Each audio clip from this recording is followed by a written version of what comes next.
Hello Virgo, welcome to your 2025 year ahead reading. This year the South Node is in your sign and the North Node is sitting opposite in Pisces, and you know what, Virgo, we're leaning into the chaos. We're being really easy on ourselves and gentle with ourselves. I don't know what you can see in the background of this recording. There's a vacuum here, there are baby toys over here, and I'm just going to be okay with that. I'm just going to lean into the chaos too. Before pulling a card for you for the month by month outlook, I want to start now with 3 cards for your sign, Virgo, and just sort of take a bird's eye, big picture view on maybe what some of the themes or blessings for this year ahead are going to be for you.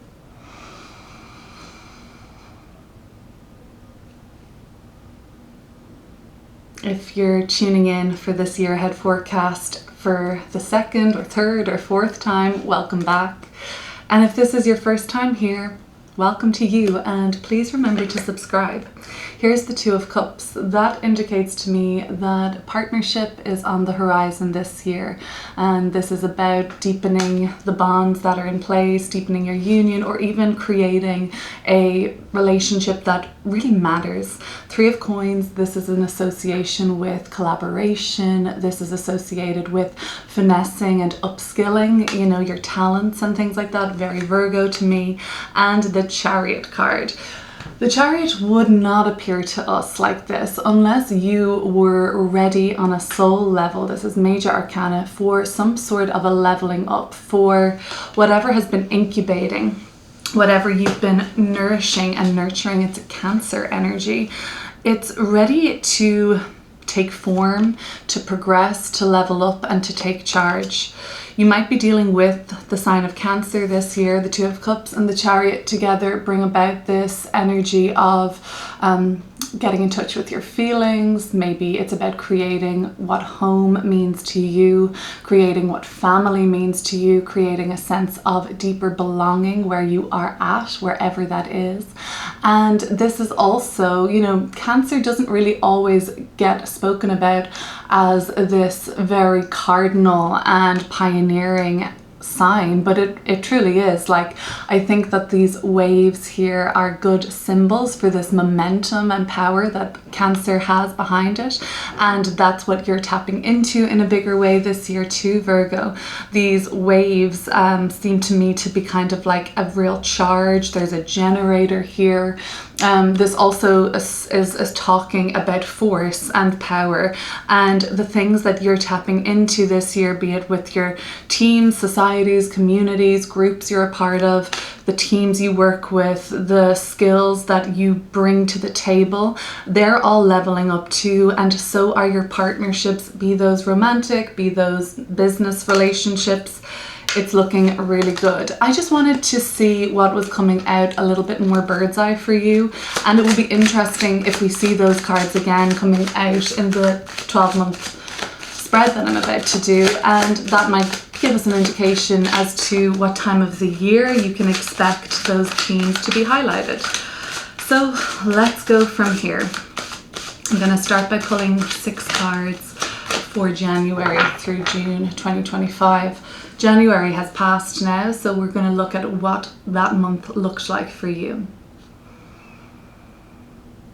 I didn't get all of these readings out like I usually do in January. Again, I'm leaning into the flow of the South Node in Virgo and the North Node in Pisces, and offering greater grace to myself. As well as that, you know, I was going through, Mars is retrograde at the moment, and that has been opposing my Saturn, and there have just been external forces working, as well as an internal, I'm sure, correlation to just slowing down and taking my time. So I hope that this reaches you at a good time as well.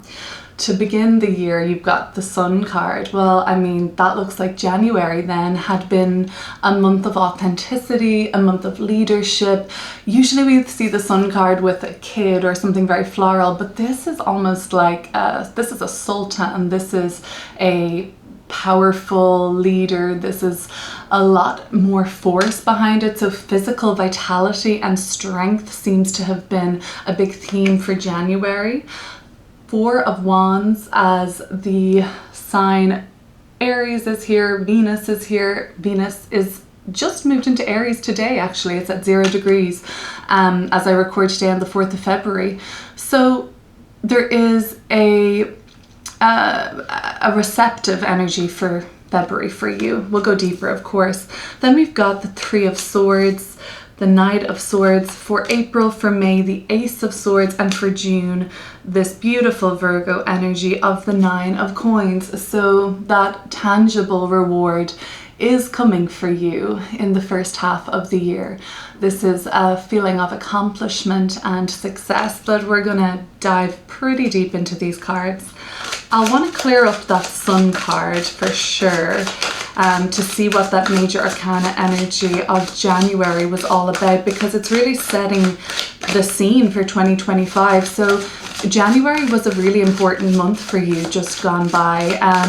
It seems like you have, like, the imagery here is somebody like manifesting, somebody creating magic, somebody manipulating their reality for, you know, you're here to play, you're here to have an experience. So why not make this reality, why not bend it to your will a little bit this year, right? Let's look at July through December now.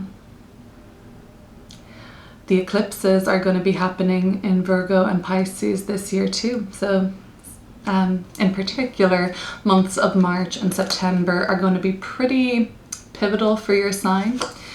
There's the Page of Swords. August is Strength card, our second major arcana card. So now I have a big sort of a very strong Leo, a big strong Leo energy coming through. So this might just mean that between January and August, you are contemplating, or you actually are putting yourself out there. There's an increased visibility around you.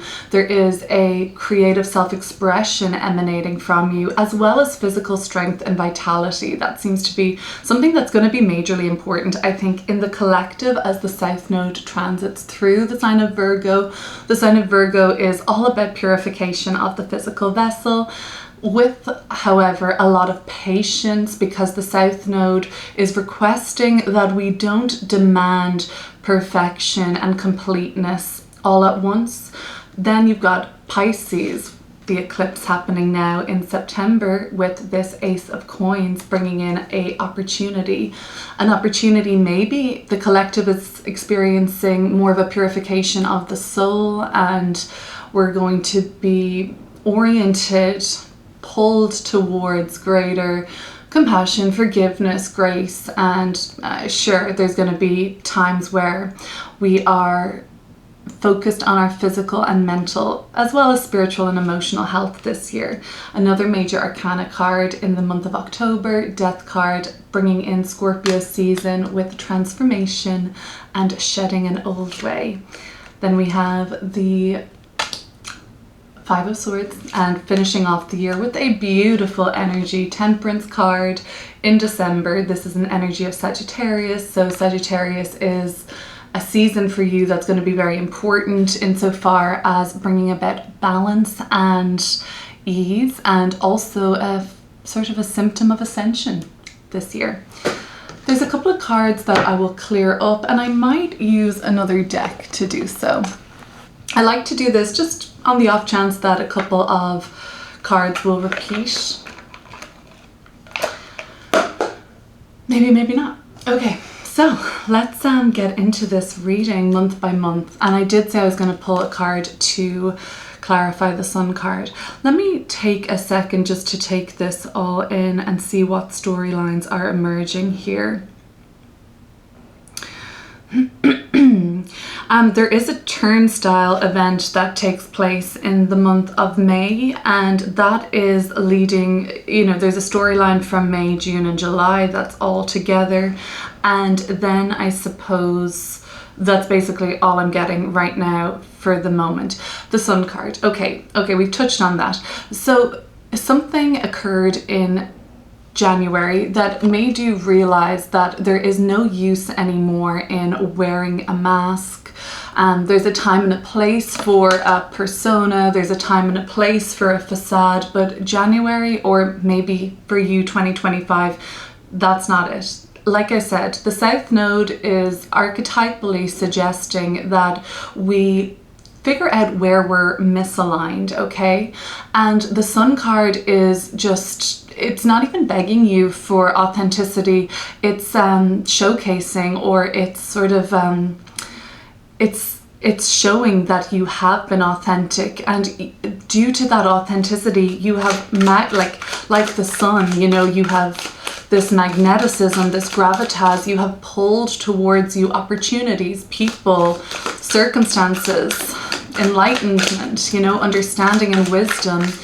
And it seems to me now that the world is in your hands, and what you do with it is up to you. But I think I can say that what you do with it is going to be true to yourself, and it will showcase and put on display a very real element. And that frequency is so infectious and contagious, but it is magnetic. So whatever you've been doing, I assume you want to keep doing because it's working for you. Let me just see what comes out with this Sun card.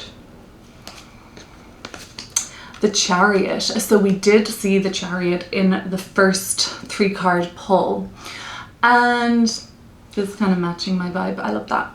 So the Chariot, okay, you weren't ready for what has taken place, and this might be late 2024, November, December into January. You weren't ready until you were ready. And like I said, the Chariot doesn't appear to us in a reading unless we were on a soul level called or urged towards taking this opportunity, towards having these experiences, meeting these people, and it's just very divinely timed. And 2 major arcana cards for January really suggests, here we have you at the bottom of the deck, Virgo, with our Knight of Pentacles. It really suggests that the time has been right for you and that there's no stopping you now. You have essentially set the bar pretty high for yourself this January, and long may it last, because this is a year with the Chariot coming through twice now to suggest that a major leveling up is taking place. Those waves that we saw at the beginning of the reading, you know, they would suggest to me that there's a lot of, you know, force behind this, and this person here is keeping a tight grip on the reins, okay?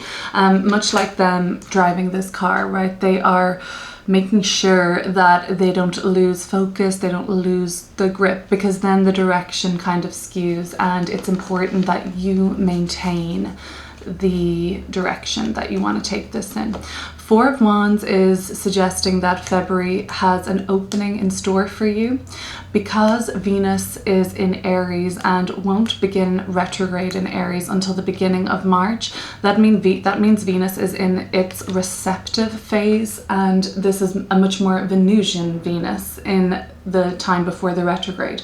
After Venus stops retrograde and stations direct, I think it's about the end of the first week of April, that's going to be a much more yang expression of Venus. Think of it even like a little bit more of a Marsy Venus, where you're sort of stating your desires and not accepting anything less.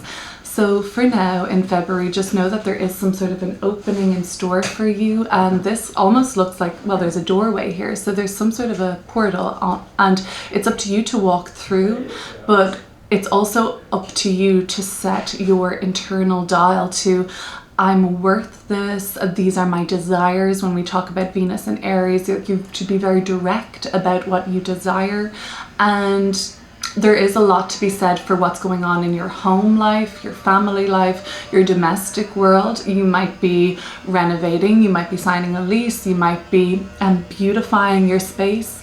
And in relationships, Venus in Aries is suggesting that you go for what it is that you want. Maybe you get a head start on the Venus direct motion, and you're getting a head start on what naturally occurs for you in April, which is a result of you believing that you can have this, that this door will open for you, that there is a seat at this table for you. And the Four of Wands could also just suggest in February that there's celebrations, there's events, there's a lot of socializing, and you're in a very sort of grounded space, grounded in less of an earthy way, grounded in a like, you know, in the very natural expression of like your childlike kind of passions coming to life, if that makes sense. And now we're going into 3 months of sword energy, which is March, April and May. And this is now a time where I believe something has to come to light for you in March. That might be at the Virgo eclipse around the mid to late part of the month. It could be at the very end of March with the final Aries eclipse. But two things are happening in March. There's something that is revealed to you for the first time, and yes, it might bring some sort of sorrow with it.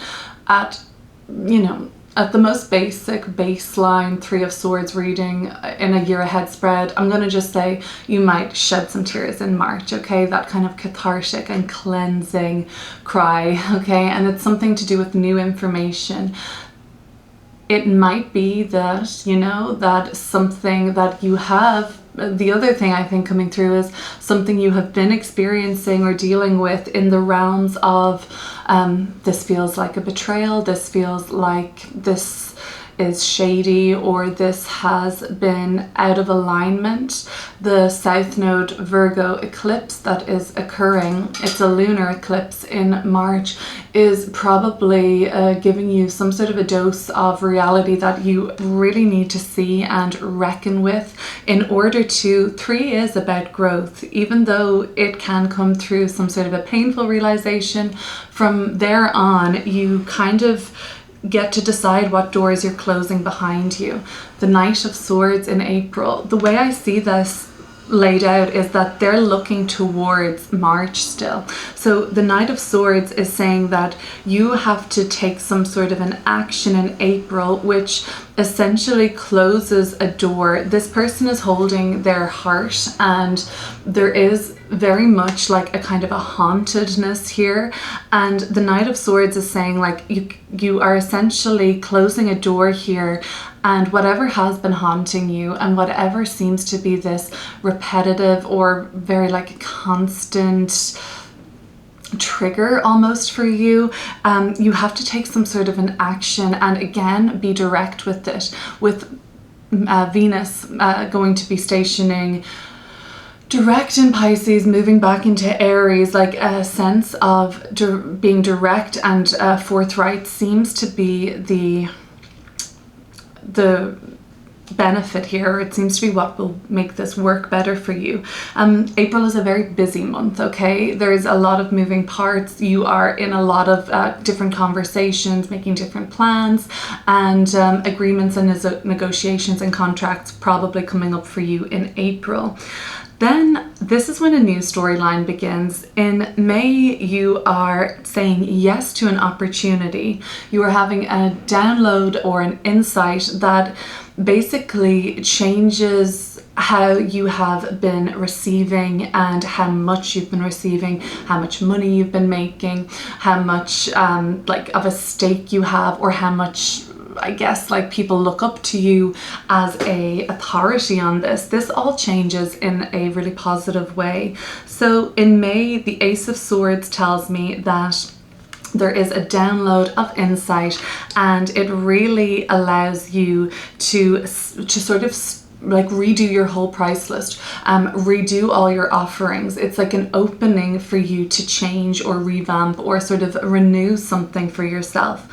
And then in the month of June, there is a, I guess, reward for this. The universe responds to you taking the lead on this, and responds quite handsomely. The Nine of Coins also suggests that maybe June is a good month for any sort of physical improvement, makeover, glow up, or again just garden space or doing something in nature, perhaps incorporating the two of those things like beauty and nature and the earth.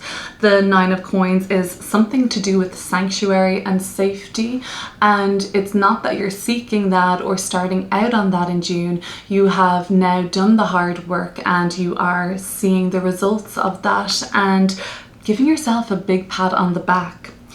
In July, a conversation strikes or a new experience arises where you are linking up with other people. This is great news for anybody who makes content, is in branding, marketing, advertising, writes, or kind of curates information, or is in communications or sales even. The Page of Swords tells me that any kind of contracts or negotiations are going to go very well for you in the month of July. But there is something pretty new occurring here, and there is something actually brand new occurring from May, June and July. That 3 months of the year seems to be a time of, and I want to pull another card now for this strength card.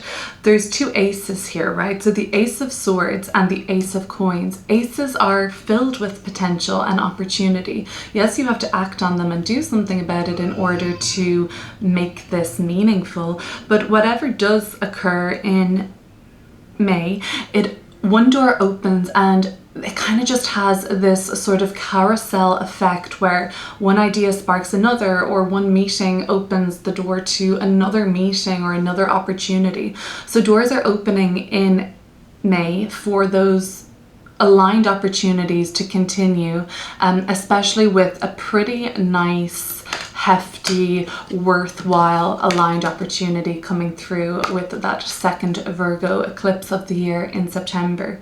But before getting to that, let's look deeper into the strength card. Let me clear up strength.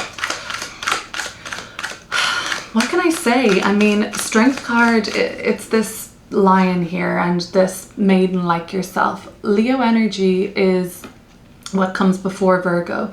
So Leo is all about like, you know, the pride. I can do anything I want and I can just be and create, and it's very like outward. And then yin energy like yourself, Virgo, follows that and says like, okay, but let's make a plan around this. Like, let's sort of refine and let's get things a little bit back down to earth. But you know, there's something to be said for what comes through in Leo season this year for you, because I think that lion, or it's a tiger in this case, is representing these powerful inner forces, and not to tame them, but just to use them to your advantage. Like, don't be afraid to put yourself out there more in the month of August. And there's something that I feel like there is this sort of, there's a triangle on this woman's face in this deck. Is that like the ascension? Is that like checking in with yourself, like this inner temple of yours, to consistently meet yourself and ensure that you are you're in integrity, that you are continuously putting yourself against yourself as the measure for greatness, and checking in with yourself, returning to that inner temple day in, day out in August to make sure that you're doing better by your own standards each day, every day that follows. And that's that Knight of Pentacles that we saw at the bottom of the deck earlier. Yeah, this is leading you into a very successful Virgo season and solar return, or maybe this is going to be the sun moving through your Virgo rising. But yeah, this is a measure of yourself, and it's actually part of a longer journey. I'm going to say there's a year-long cycle that begins in August for you that takes you on some sort of a journey of growth for the next 12 months, from August 25 to August 26, where perhaps some of you are going to be on a journey towards greater health or physical well-being, or perhaps just getting your life, your reality, your kind of sixth house in great running order. the Ace of Coins, I think that this is part of the Three of Coins we saw in the beginning of the reading, because I don't know if you remember, but in that card there were 3 coins and 1 coin was being held in somebody's hands. And I think that this is where your collaboration opportunity comes through in a big way in September, where you have a stake, you have a piece of this. It could be an investment, an opportunity for you to call in an investor. It could be you having a greater matter of influence here, but the Ace of Coins is an opportunity for a new job, a better job, more money, more of a sense of alignment. And the Ace of Coins is something that appears to you, and I truly don't think it would appear to you this year unless it was an alignment. It's happening during an eclipse season, so chances are this is a little bit of destiny or fate in motion, and you know, there's a little bit of input here from unseen forces to align you with your destiny and potentially even a greater purpose. What's coming flying out of the deck? Another Strength card. And you know, strength and strength. Leo season, I can't actually say it again with more oomph, but I will. It is crucial for you to do the right thing, whatever that means, but by your own standards and nobody else's. It's crucial that you check in with yourself day in, day out, returning to that inner temple to just check in with how you feel, how it feels in your body. Strength card though, like there's a very, you know, this is like the Sun card at the beginning of the reading. There's a very like brolic or formidable physical person here, so a lot of you are going to be feeling stronger than ever, especially from August and September. Now let's clear up that Death card. So the Death card coming through, you couldn't make it up. The Death card at the bottom of the deck, the Death card coming through in October. Well, we know that a transformation is occurring here. Strength card, we get it, okay. So yes, it's not always welcome to hear that it's going to be a time where you're going to be relying on your resilience and that very human quality of perseverance. And there is like this inner, core foundational beliefs such as like, I'm always in the right place at the right time, or everything is going to be okay. I found myself, everything is going to be okay. I find myself saying that a bit recently, and I don't know, this is just something I want to relate to you.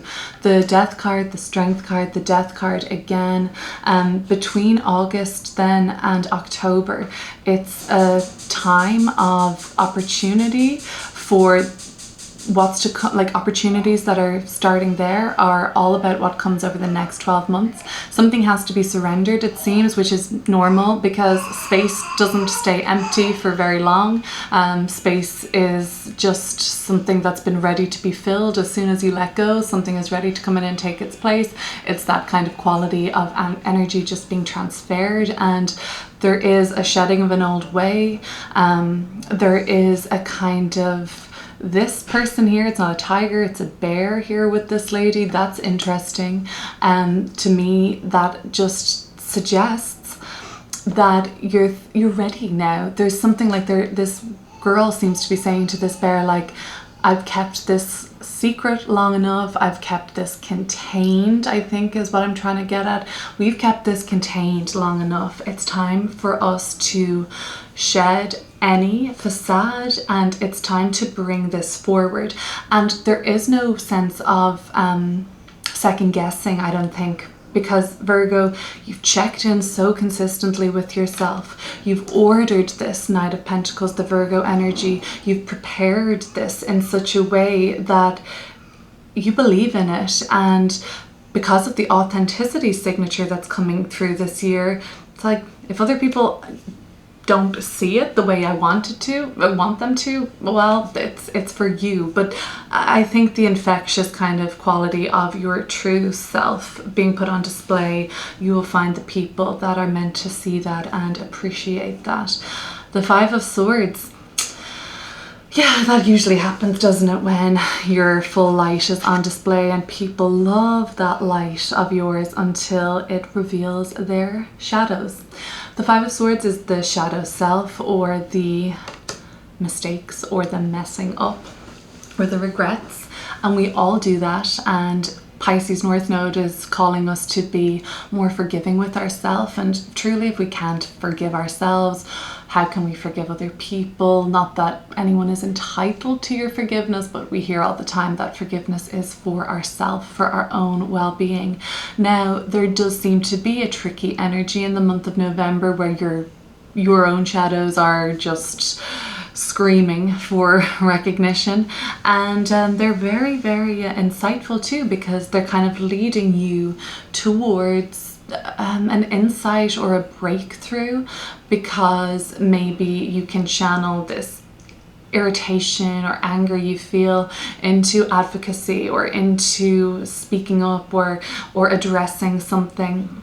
Or maybe you can channel this sort of like belief that you don't want to be a show-off, like this Leo energy. Maybe you've been suppressing that and feeling envious of others who show their true self. Maybe you can channel it now into greater creativity. So your wisdom, your light, it's all well and good until it is turned on others. And not turned on others in a kind of threatening way, but when you're around other people glowing in your light and your realness, well, any of their shadows that are lurking may be exposed. So the Five of Swords tells me that confrontation might happen in November, and there is a kind of this looks like for me like a lost boy energy, like a Peter Pan energy. So there's probably going to be some immaturity, denial even, that you are either experiencing yourself, or you're dealing with seeing immaturity, denial. Gaslighting, such an overused term now, but probably stuff like that coming through in November. It is a test, because it's a test to see how committed you are to this refined version of yourself, or this truer to yourself version of yourself. You get a opportunity to show that, but that's an easy one.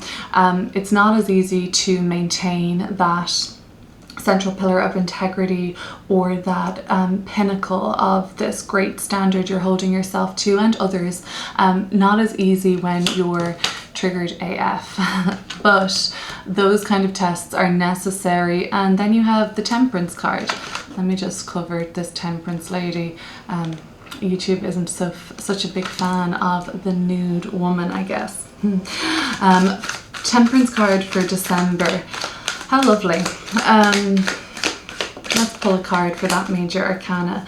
It's a benevolent energy, it's angelic, it's alchemical. I have the elements of water and fire here.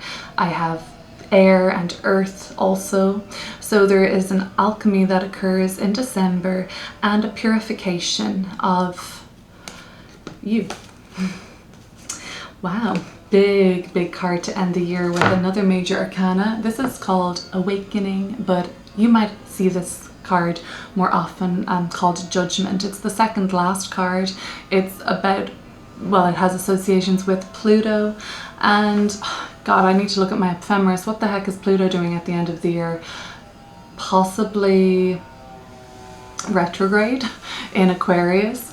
Okay, so you might be finding at the end of the year you're asking those kind of hard-hitting questions. What am I doing next? What was that for? What am I afraid of? What's still lurking under the blindfold? What am I not willing to see yet? And again, like January, you wouldn't have been able to pull all this towards you and have these experiences, opportunities, and meetings unless you were ready. If you've made it this far, I'm going to let you in on a chaotic little secret. I'm wearing sweat yoga pants under this dress. I was just like, let me just put something on my upper half. So that is a secret for those of you who made it through the end. And I'm just laughing because like this is chaotic, I think, but it's okay.